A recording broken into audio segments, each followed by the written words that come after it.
Selamat sore, halo rekan-rekan semua. Perkenalkan, nama saya Raymond Siusinambela. Saya mahasiswa program Magister Hukum UKI. Pada kesempatan kali ini saya akan membahas sebuah tema penting dan menarik dalam bidang hukum pertanahan dan hukum perusahaan, yaitu inbrank, atau yang lebih dikenal dengan pemasukan modal dalam perusahaan, khususnya inbrank tanah. Dalam praktik bisnis, tanah merupakan salah satu aset paling bernilai. Banyak pendiri perusahaan atau pemegang saham yang menggunakan tanah milik pribadi sebagai modal dasar untuk mendirikan perusahaan. Namun, tindakan hukum tersebut tidak bisa dilakukan secara sederhana, karena ada berbagai aspek hukum yang harus diperhatikan, baik dari sisi hukum perusahaan, hukum pertanahan, hukum agraria, maupun hukum pajak. Sayangnya, banyak masyarakat, bahkan praktisi bisnis, belum memahami bahwa inbrank tanah adalah perbuatan hukum peralihan hak atas tanah yang tunduk pada ketentuan hukum agraria. Jika prosedur hukum tidak dipenuhi, maka inbrank tersebut tidak sah secara hukum dan dapat menimbulkan sengketa kepemilikan tanah atau permodalan perusahaan.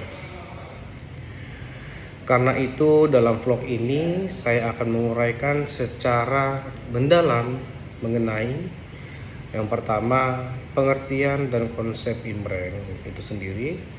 Kemudian yang kedua, dasar hukum yang melandasinya. Ketiga, jenis dan bentuk inbrank. Yang keempat, prosedur serta tahapan hukum inbrank tanah. Yang kelima, aspek hukum agraria yang terkait. Yang keenam, contoh kasus yang nyata. Itu sudah pasti ya, harus ada contoh kasus ya. Yang ketujuh, tantangan dalam prakteknya, serta yang kedelapan, kesimpulan sebagai penegasan pemahaman hukum. Oke, mari saja kita mulai pembahasannya secara sistematis. Yang pertama, pengertian dan konsep inbrank. Asal-usul istilah dan definisi umumnya. Istilah inbrank berasal dari bahasa Belanda, inbrengen, yang berarti memasukkan atau menyetorkan sesuatu ke dalam suatu wadah.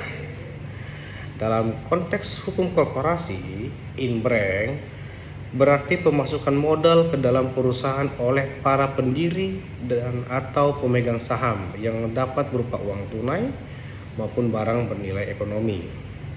Secara konseptual, inbrank adalah bagian dari perbuatan hukum korporasi yang memiliki akibat ganda.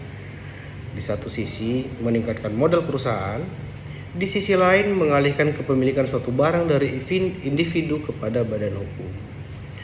Oleh karena itu, inbrank bukan hanya perbuatan bisnis atau finansial, tetapi tindakan hukum yang menimbulkan akibat hukum keperdataan dan agraria. Kemudian yang kedua, menurut Undang-Undang Perseroan Terbatas, berdasarkan pasal 33 ayat 1 dan pasal 34 ayat 2 Undang-Undang Nomor 40 Tahun 2007 tentang Perseroan Terbatas atau yang disingkat UU PT, saham dikeluarkan dan disetor dalam bentuk uang dan atau bentuk lain yang dapat dinilai dengan uang. Artinya, penyetoran modal tidak harus dalam bentuk uang tunai.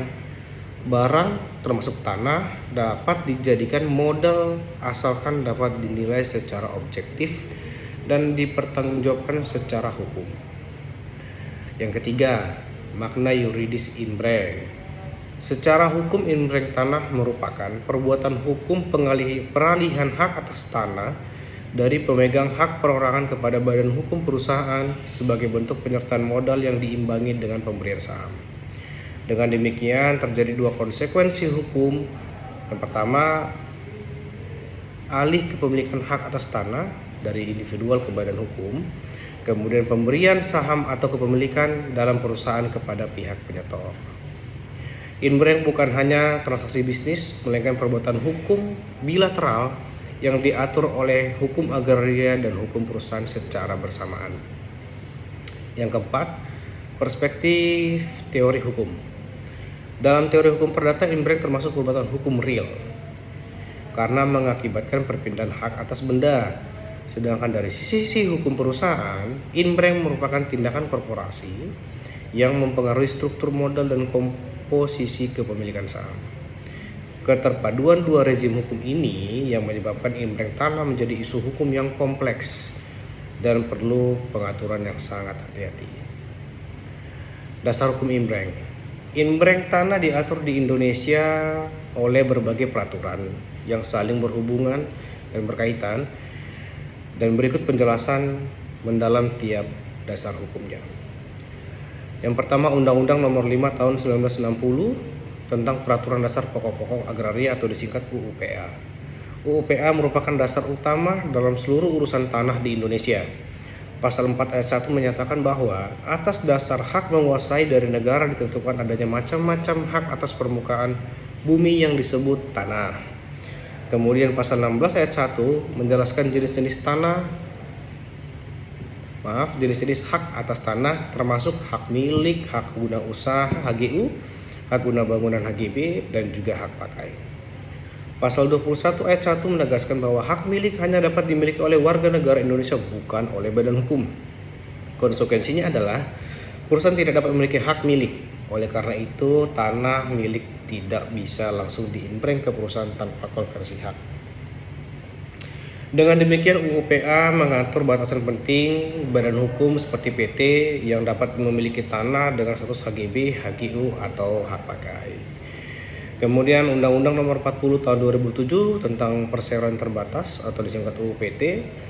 Pasal 33 ayat 1, modal dasar perseroan terdiri atas nilai nominal seluruh saham. Kemudian pasal 34 ayat 2, saham dapat disetor dalam bentuk uang atau bentuk lain yang dapat dinilai dengan uang.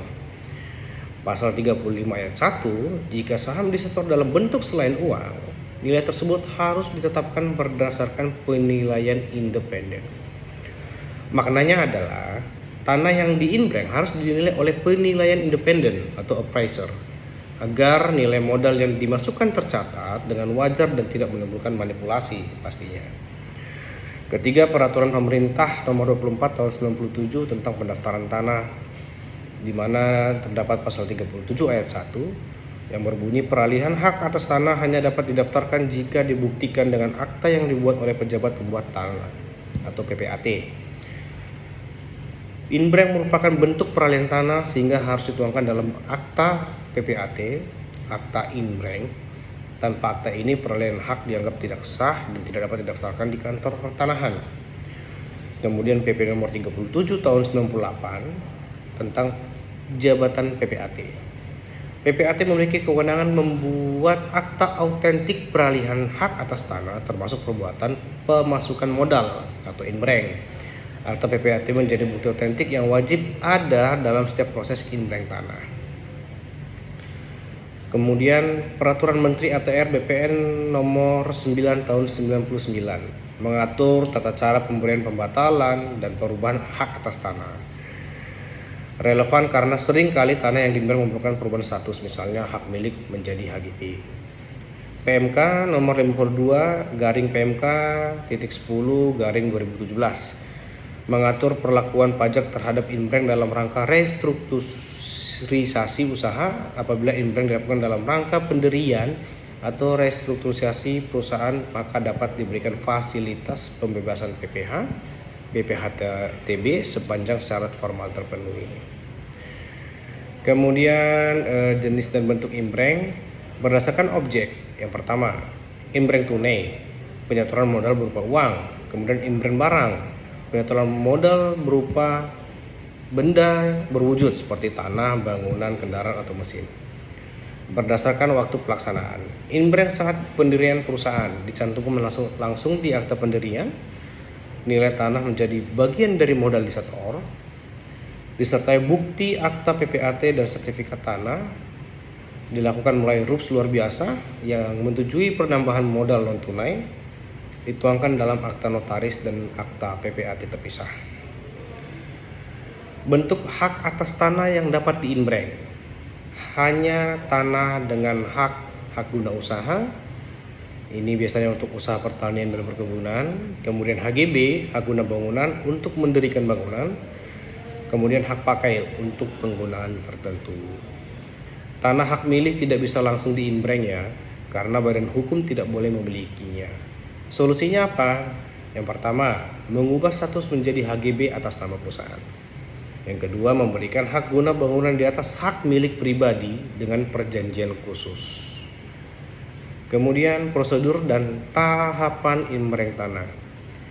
Tahapan inbreng tanah cukup panjang dan harus mengikuti ketentuan secara ketat. Yang pertama, persiapan dan penilaian aset. Pemilik tanah menunjuk penilaian yang independen, kemudian penilaian dilakukan berdasarkan harga wajar pasar, kemudian hasil penilaian dituangkan dalam laporan resmi untuk menentukan nilai saham. Kemudian tujuannya adalah mencegah manipulasi modal dan memastikan keadilan antar pemegang saham. Kemudian yang kedua, persetujuan RUPS. Jika inbreng dilakukan setelah perusahaan berdiri, maka RUPS, Rapat Umum Pemegang Saham, harus memberikan persetujuan atas penambah modal dasar, penambahan modal disetor, nilai saham yang diterbitkan. Persetujuan ini dituangkan dalam akta notaris dan dilaporkan ke Kemenkumham. Tahapan yang ketiga adalah pembuatan akta inbreng, akta PPAT. Akta ini berfungsi sebagai bukti otentik peralihan hak, wajib dibuat oleh PPAT di wilayah tanah itu berada. Kemudian dalam akta tersebut dicantumkan identitas para pihak, keterangan objek tanah, nilai tanah, pernyataan bahwa tanah digunakan sebagai penyetor modal. Tahap 4 adalah pendaftaran di kantor pertanahan BPN. Berdasarkan pasal 37 PP 24 tahun 1997, pendaftaran wajib dilakukan agar perusahaan diakui sebagai pemegang hak baru. BPN akan memeriksa akta PPAT dan dokumen pajaknya, mencatat peralihan hak, kemudian menerbitkan sertifikat baru atas nama perusahaan. Tahapan kelima adalah aspek perpajakan. BPHTB, bea perolehan hak atas tanah dan bangunan dibayar oleh penerima hak atau dalam kurung perusahaan. PPh final pasal 4 ayat 2 dibayar oleh penyetor modal, pemilik tanah. Namun fasilitas pembebasan pajak dapat diberikan bila inbreng dilakukan untuk restrukturisasi atau pendirian perusahaan baru. Kemudian aspek hukum agraria dan kepemilikan. Prinsip yang pertama, nasionalitas. Pasal 21 ayat 1 UU PA menegaskan bahwa hak milik hanya untuk WNI, bukan badan hukum. Prinsip ini menunjukkan bahwa tanah tidak boleh dijadikan instrumen kapitalisasi secara bebas yang berpotensi mengancam penguasaan tanah oleh rakyat. Yang kedua, implikasi terhadap perusahaan. Karena perusahaan tidak dapat memiliki hak milik, maka opsi hukum yang ditempuh antara lain mengubah status tanah menjadi HGB atas nama perusahaan, menjadikan tanah sebagai objek perjanjian hak guna bangunan di atas hak milik pribadi, kemudian menjual tanah terlebih dahulu kepada perusahaan, kemudian hasil penjualan dijadikan modal tunai. Fungsi sosial tanah.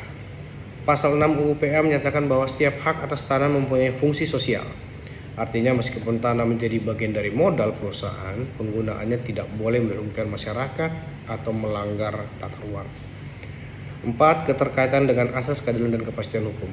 Dalam praktik inbreng tanah yang tidak dilakukan sesuai aturan dapat menyebabkan kepemilikan ganda, sengketa perdata, pembatalan sertifikat oleh BPN, dan kerugian bagi pihak ketiga.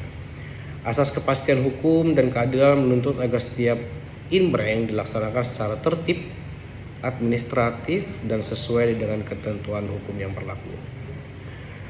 Bagian kelima, kemudian contoh kasus dan praktek. Nah ini, kasus yang pertama, putusan Mahkamah Agung nomor 1735K/PDT 2009. Dalam kasus ini, seorang mengklaim bahwa tanah miliknya telah menjadi modal perusahaan inbreng, namun tidak pernah dibuat akta PPAT, dan sertifikat tanah tetap atas nama pribadi. Ketika perusahaan menjual tanah tersebut, timbul sengketa. Mahkamah Agung memutuskan bahwa inbreng tidak sah karena tidak memenuhi syarat formil. Kemudian bagian terakhir, penutup dan kesimpulan. Sebagai penutup, mari kita simpulkan beberapa hal penting. Inbreng adalah tindakan hukum penyetoran modal ke perusahaan dalam bentuk non-tunai, termasuk tanah. Yang kedua, dasar hukum utama Inbreng mencakup UU PA 1960, UU PT 2007, PP 24/97, PP 37 tahun 1998, dan PMK 52 tahun 2017. Ketiga, Inbreng tanah harus dilakukan dengan penilaian independen, akta PPAT, dan pendaftaran di BPN. 4. Hak milik tidak dapat dimiliki oleh badan hukum, sehingga harus dikonversi menjadi HGB, HGU, atau hak pakai. Prosedur yang tidak sesuai hukum akan menyebabkan Inbreng tidak sah, bahkan dapat dibatalkan oleh pengadilan. Diperlukan kesadaran hukum yang tinggi dari masyarakat, notaris, PPAT, dan aparat pertanahan agar setiap Inbreng berjalan transparan dan adil. Sebagai calon akademisi praktisi hukum, kita memiliki tanggung jawab untuk memastikan setiap transaksi Inbreng dilakukan sesuai asas kepastian hukum, keadilan, dan kemanfaatan. Terima kasih atas perhatian rekan-rekan semua. Semoga vlog ini memberikan pemahaman yang komprehensif mengenai Inbreng dalam perspektif hukum pertanahan. Sampai jumpa di pembahasan hukum berikutnya. Terima kasih.